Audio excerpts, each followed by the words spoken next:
A classe dos professores na minha vida tem sido uma bênção, porque a gente passa a estudar para poder compartilhar do amor de Deus com cada um. E ao ler os comentários de que outras pessoas também estão usufruindo dessa bênção, a gente fica feliz e agradece muito a Deus por poder fazer parte desse ministério. Que Deus abençoe a cada um desse ministério, aos diretores e a cada um de vocês. Olá, seja muito bem-vindo à classe dos professores, a sua lição em qualquer hora e lugar.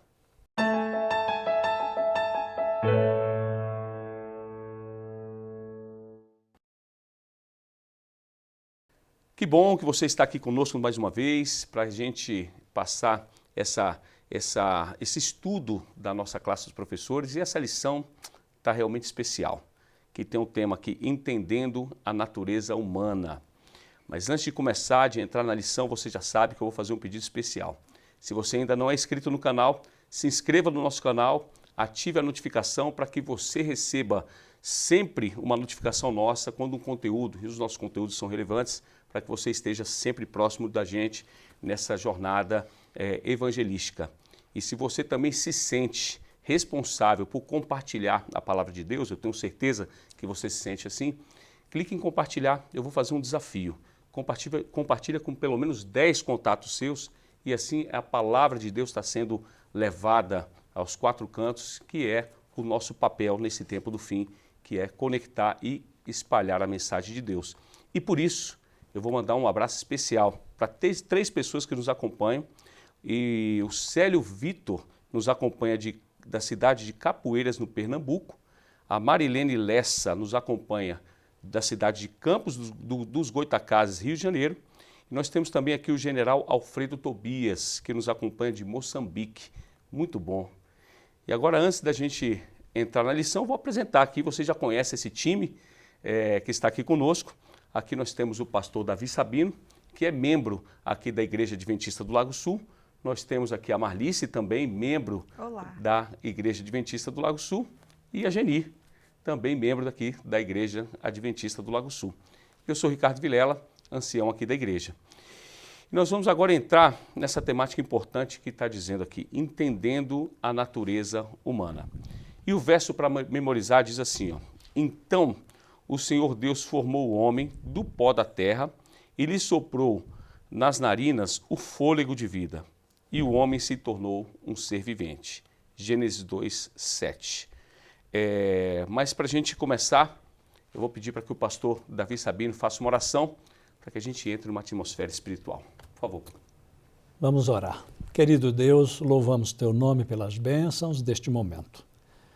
É um privilégio nos assentarmos aqui, nós e aqueles que nos acompanham, para estudar tua santa palavra. Manda o teu Espírito Santo para iluminar nossa mente. É a nossa oração em Cristo. Amém. Amém. Amém. Então vamos entender sobre a natureza humana.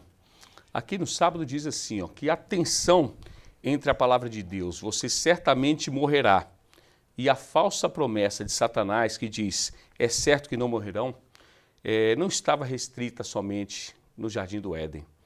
Muitas pessoas ainda tentam harmonizar a palavra de Satanás e a palavra de Deus. Para algumas dessas pessoas, a advertência de que certamente não morrerás se referia apenas ao corpo físico, ao corpo perecível, ao passo que a promessa que é certo que não morrerão é uma alusão a uma alma ou a um espírito imortal.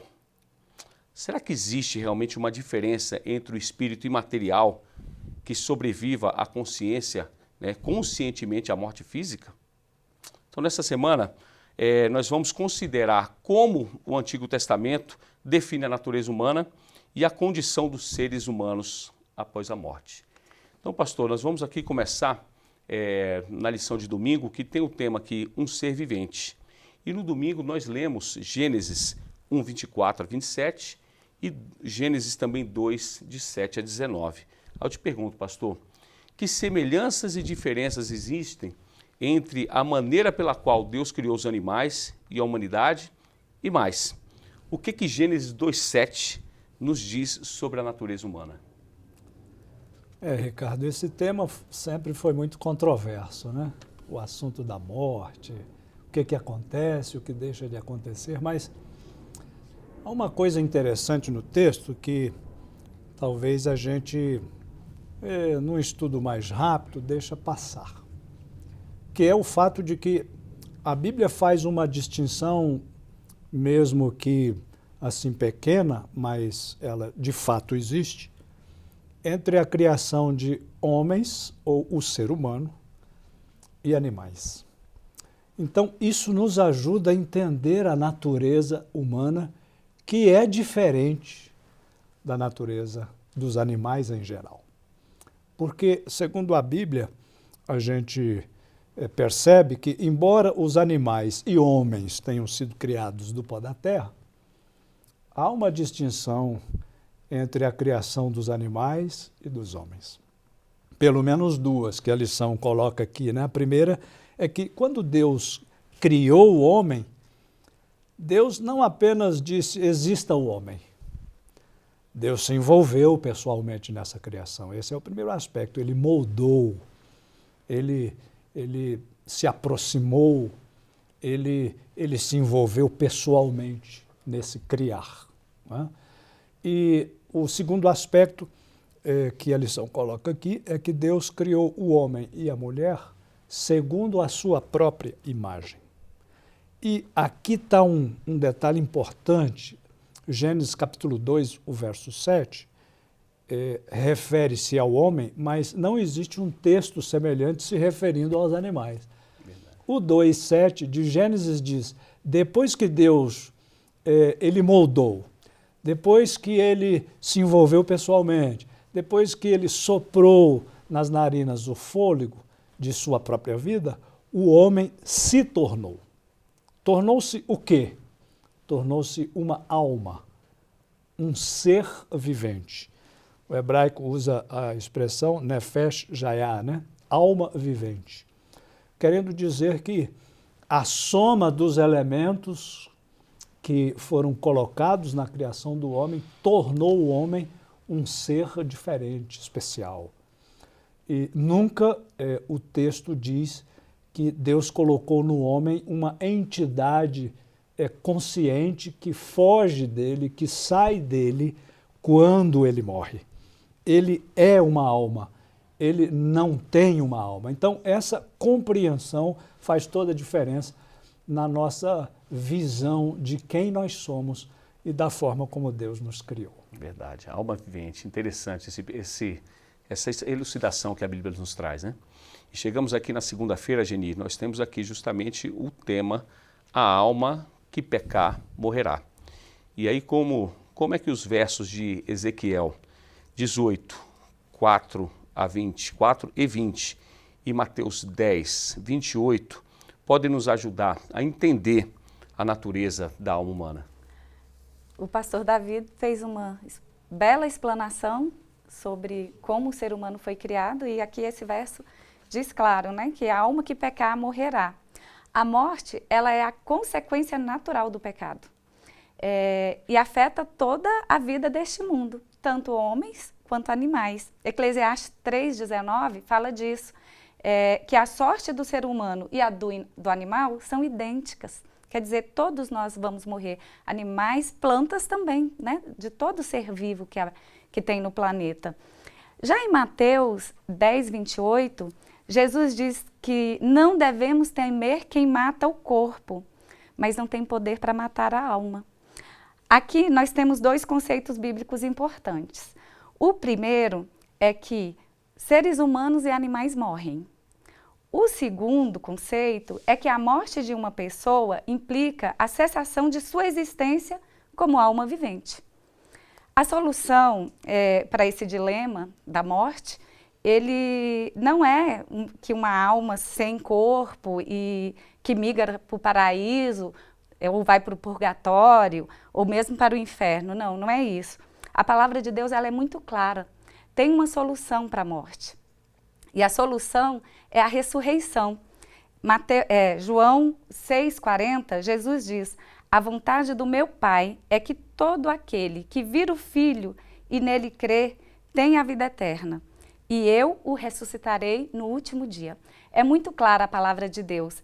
Eu quero ainda ler um trecho do livro, Olhando para o Alto, página 175, diz o seguinte: a palavra de Deus, a palavra do Deus vivo deve ser nosso guia.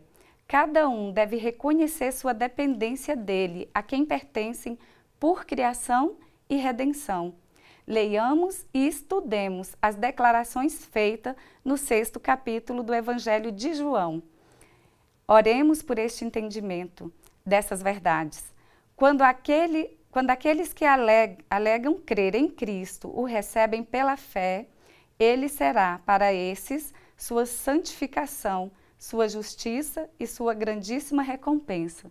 A recompensa da ressurreição na segunda vinda, né? Amém. E às vezes eu fico imaginando, né? Deus nos promete um novo céu, uma nova terra, um lugar onde não haverá mais pranto, não haverá mais dor. E eu fico imaginando se essas conjecturas, né, pastor, fossem verdadeiras, de que haveria uma alma queimando eternamente. Como é que nós viveríamos nesse paraíso, entendendo que talvez um ente querido estivesse queimando lá, ardendo, sofrendo? Isso não é da natureza de Deus. Então, se a gente percebe que é uma incoerência, uma coisa que não fecha com esse pensamento de um novo céu, de uma nova terra, onde não haverá mais pranto, não haverá mais dor. Então, são as coisas que a gente precisa refletir para nos tirar alguns pensamentos que o mundo nos colocou sobre essa alma eterna, né? E também, Ricardo, a professora Geni terminou de dizer, né? Quando ela diz a avaliação que ela fez da parte da segunda-feira, a gente percebe que a Bíblia é uma soma de informações, né? Não é um texto isolado aqui que define aquilo que a gente deve crer.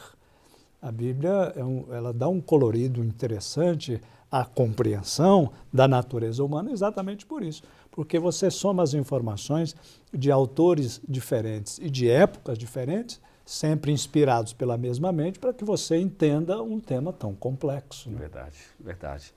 E aí chegamos aqui na terça-feira, Marli, você tem um tema aqui, o Espírito volte para Deus. E aí temos aqui duas passagens importantes, Gênesis 2:7 e Eclesiastes 12, de 1 a 7. Que contrastes há entre essas duas passagens e como elas nos ajudam também a compreender melhor a condição humana na morte? Pois essas duas passagens, elas são ótimas, porque eu gostaria até de ler para a gente analisar. Então, aqui, Gênesis 2:7 diz assim, ó: Então formou o Senhor Deus ao homem do pó da terra e lhe soprou nas narinas o fôlego de vida. E o homem passou a ser alma vivente, que, como o pastor Davi também já tinha comentado a esse respeito. Lá em Eclesiastes 12, interessante, voltando aqui em Gênesis, antes da criação do homem, Deus tinha feito todas aquelas coisas lindas da natureza, preparando ali o Éden para receber o homem. Tudo de bom, né, que podia existir, Deus preparou ali para receber o homem. Agora, aqui em Eclesiastes 12, de 1 a 7, de 1 até o 6, ele fala exatamente, por isso que há um contraste, porque quando Gênesis fala das coisas belas e maravilhosas, Eclesiastes fala da velhice. Ele descreve aqui justamente a velhice, dizendo o que acontece na velhice, né? Que são coisas tristes aqui, pelo que está falando aqui. Já começa dizendo que, aqui no primeiro verso, dizendo, antes que venham os maus dias, lembra-te do teu Criador, né? Antes que venham os maus dias e cheguem os anos dos quais dirão, não tenho neles prazer. Isso é muito triste, né? Você não ter prazer no que você está vivendo. Então, assim, de uma certa forma, ele mostra a degradação, né? Do homem na velhice antes da morte. E aqui, quando ele descreve no versículo 7, que diz assim, ó, o pó volte à terra como era. Quer dizer, Deus pegou o pó, fez o corpo, agora o pó está voltando para a terra. E o espírito volte a Deus que o deu. Então, aqui, a questão aqui, Ricardo, é o seguinte, esse contraste, ele na verdade aqui, quando fala de Eclesiastes, é como se fosse um desfazimento, como se fosse uma extinção da vida que foi criada lá em Gênesis, por isso o contraste. Mas o que fica, que causa uma certa dúvida aqui, nessa passagem, é que aqui é falado o espírito volte a Deus, né? Mas se a gente for analisar, como o pastor Davi acabou de dizer, que a Bíblia é um conjunto de informações, né? Então a gente tem que estudar várias coisas para entender às vezes uma. E aqui, nesse caso, o que acontece? A Bíblia, ela usa a palavra espírito para descrever várias coisas diferentes, como outras palavras também, não só espírito, né? Mas, por exemplo, olha, eu vou só dizer a passagem, depois vocês podem confirmar, né, o que eu estou falando, porque não dá tempo. Mas lá em Salmo 51, 10, ele usa a palavra espírito para descrever índole e caráter. E em Lucas 1, 80, ele usa a palavra espírito de novo, mas agora para descrever sabedoria e discernimento. Em Gênesis 1, 2, ele usa a palavra espírito para descrever o Espírito Santo ou o Espírito de Deus. E lá em Lucas 8, 53, usa para falar exatamente o que Eclesiastes estava querendo dizer. Então, lá em Lucas 8, 53, ele usa como a palavra espírito para descrever fôlego e respiração.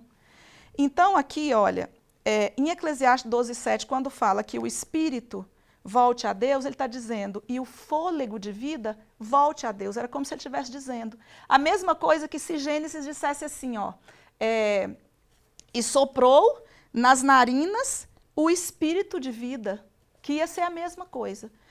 Lá em Salmo 104, 29, na segunda parte, ele usa a palavra espírito como respiração. Então, só para concluir, Eclesiastes 9:5, para responder a sua pergunta, qual a nossa condição, né? A condição do homem na morte, né? Lá em Eclesiastes 9:5 diz assim, ó, aqui é a verdade, e aqui assim, exatamente a descrição de quando a gente morre. Diz assim, ó, 9, verso 5, porque os vivos sabem que hão de morrer, mas os mortos não sabem coisa nenhuma. Então, é isso aqui, a confusão é só questão de sinônimos, né?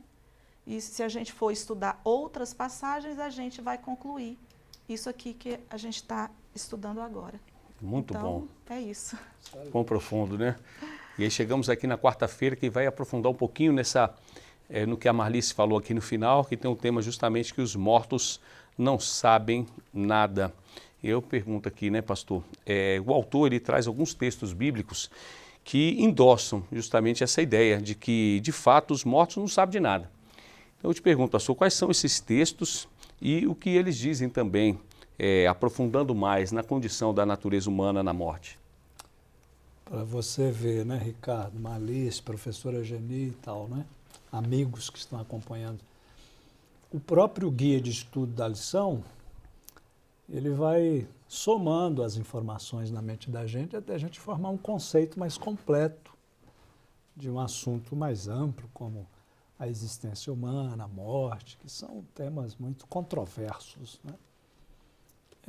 A lição da quarta-feira fala de 3 ou 4 versos, Jó, capítulo 3, o Salmo 115, Salmo 146, Eclesiastes, etc., que são temas, ou aliás, são textos excelentes, extremamente esclarecedores, né? E ainda existem outros, né? Essa lição, a lição do trimestre, ela vai gastar tempo com estes assuntos para a gente compreender essa visão que é importante a gente tê-la correta na mente da gente, porque nós precisamos formar uma visão de mundo, uma cosmovisão, né? Para que a gente não entenda as coisas sob uma perspectiva incorreta. Então, para a gente entender da perspectiva correta, a gente precisa voltar às origens, voltar ao princípio, por isso estamos estudando esses textos. Jó, por exemplo, fala dos mortos como estando dormindo, num repouso, somadas às informações de Salmos, Eclesiastes, inclusive Marlice já mencionou, né? Somadas essas informações, você pode colocar mais coisas. Eles estão no silêncio. Não existe atividade mental, não existe consciência, né? Eles não louvam a Deus.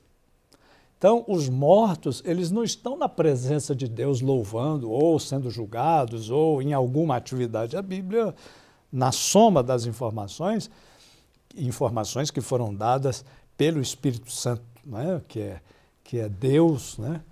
Então, ele é a fonte mais autorizada para nos explicar exatamente como foi que ele, Deus, formou o homem e como o homem existe a partir desta sua criação, né? O livro de Eclesiastes fala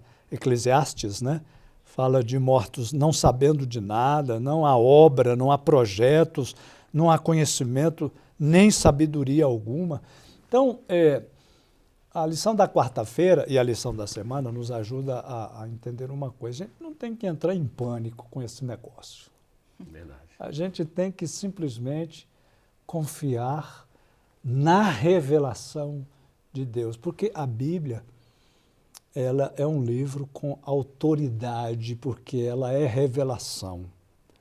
Ela não é a conjectura da mente humana, ela é uma revelação que Deus fez para o homem ter um autoconhecimento que defina também a sua visão de mundo e até a sua felicidade, o seu bem-estar mental, moral, físico e tudo mais, né? Para que viver em pânico com estes assuntos, né? Assombrados com fantasmas que saem dos túmulos e tudo mais?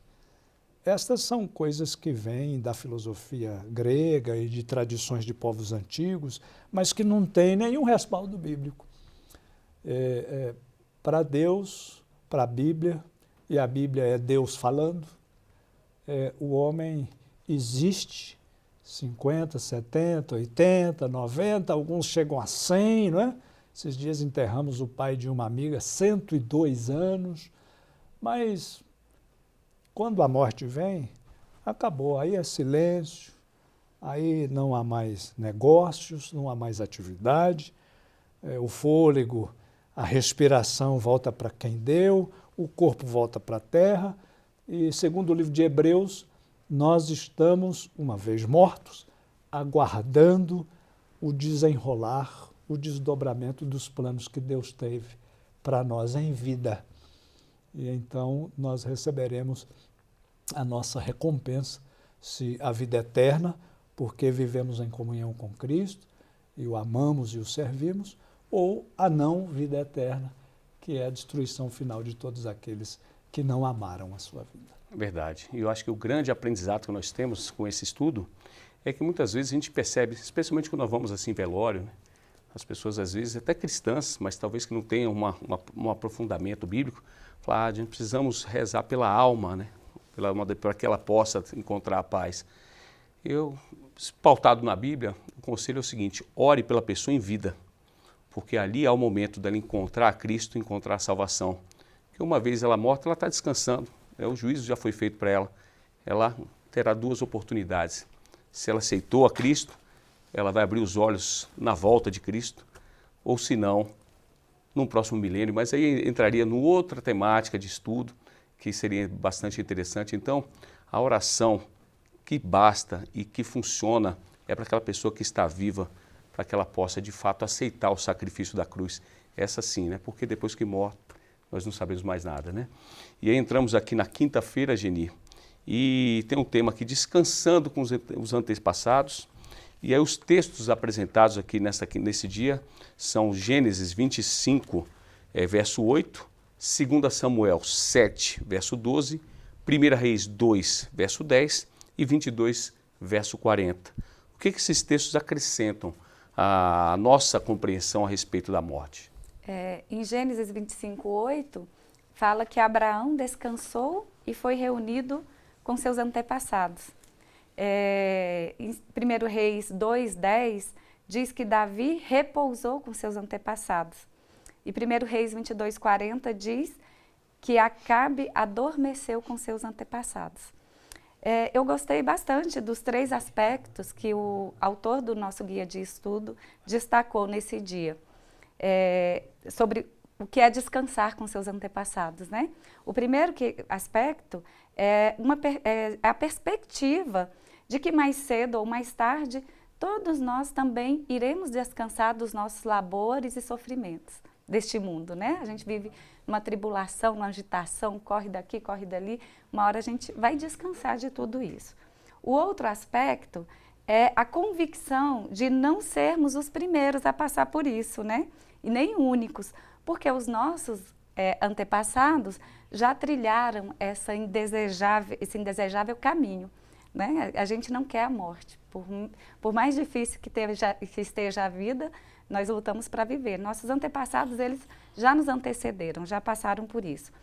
E o terceiro aspecto é que, ao sermos sepultados perto deles, não estaremos sozinhos, mesmo durante o sono inconsciente, né? Que é a morte.